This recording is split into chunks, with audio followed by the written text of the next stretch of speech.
We have a 5-minute message from Baroness Helene Hayman, the co-chair of Peers for Planet, a group of over 150 peers who are pressing the government for greater and immediate action on climate change. Thank you so much for the invitation to take part in this year's Design for the Planet Festival. And I'm really sorry that I'm not there in person to hear what everyone else has to contribute to what I'm sure will be a hugely successful and is a very important event. Because this year we have all seen the stark consequences of global temperature rises and extreme weather events, profoundly impacting people's lives across the world. And if we are to tackle those problems, if we're to tackle the effects of climate change that have already happened and that we cannot reverse, and to mitigate the effects of climate change in the future, then we really do need new ways of thinking, and we really do need the skills and the expertise and the imagination of the people like you who are working on design. Because we won't get to where we need to be unless everyone is factoring these issues into the work that we're doing. And unless we understand the importance of well-designed products, systems and services, even in my world, legislation, which can help us interrelate with the very large, complex systems that we need to tackle. Because the nature and climate crisis is a multifaceted, hugely complicated, systemic problem. It requires all of us, businesses, designers, politicians and individuals, to find ways to work together and think creatively about how we can do things differently in the future. And that's why I think that the theme of this year's festival, collaboration, is so important. And it certainly strikes a chord with the work that I do.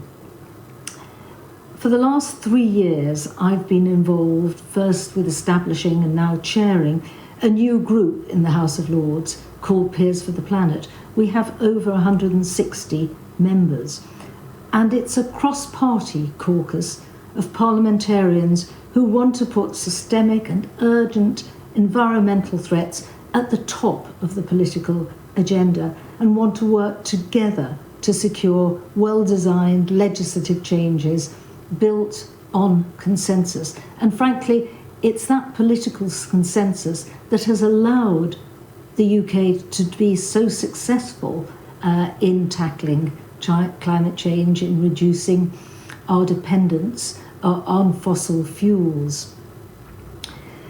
The impact of our work, which puts a climate and nature lens across legislation, across policy making, is not limited to individual outcomes. Although I have to say we've had some notable successes in getting the government to change its legislation. But really, our aim is to drive long-term system change by shifting mindsets and designing new blueprints for complex issues that demand a long-term view, so often missing in democratic politics. That long-term view and the ability to think freshly about issues is absolutely central to success. Because if we are to reduce emissions, restore nature, and adapt to the changes in global climate already baked in, there is no way we can do it without looking to the long term. And we do have examples of success.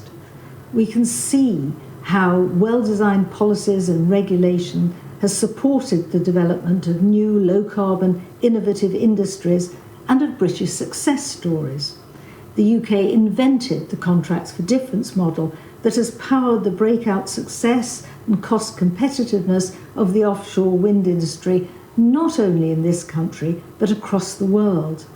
Such innovative models can ensure that we continue to lead in other technologies as well, including onshore wind, solar, geothermal, battery storage, and carbon renewals. And similar policy intervention and smart investment could lead to breakthroughs in many other areas, from low-carbon steel to plant-based alternatives to meat and green fertilisers, to retrofitting and redesigning our buildings or improving the health of our communities by restoring and improving access to nature as well as cleaning up the air that we breathe. So while the next stage of transition will require careful management and is not without political controversy, as we've seen recently, the UK has proved that it can pioneer complex system changes and create world-leading sectors in the process, where well-constructed, practical policy supports businesses and citizens to contribute to this. There are, however, some immense design challenges ahead of us. All over the world, companies are grappling with how to decouple profit and growth from emissions and the ever-increasing use of natural resources. But great design has, as I said, led to great breakthroughs in the past by cutting straight to the heart of problems or inefficiencies.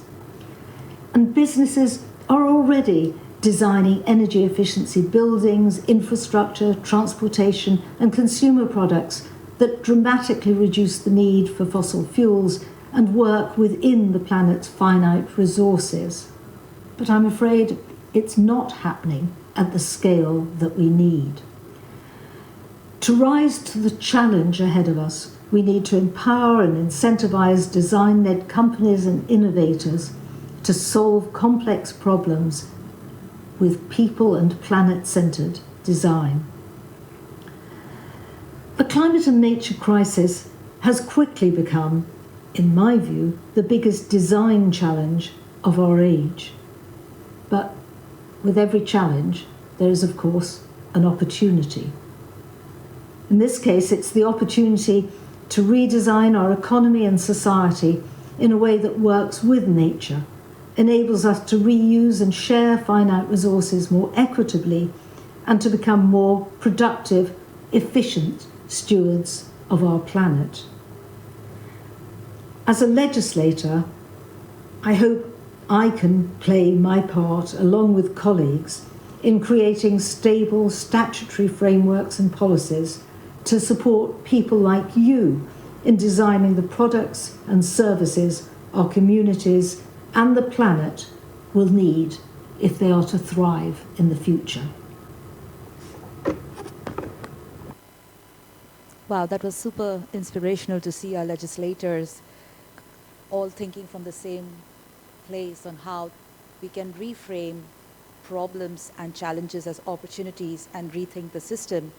And thinking about the government, and many people have mentioned in the last 2 days how politics is quite tricky, but if you take 160 peers and have 160 peers backing you and your design company and your design idea, it could be a really interesting form of governance versus finding faults with the government. So it's about finding new governance models where you can bring your design ideas to life. So that could be quite inspirational.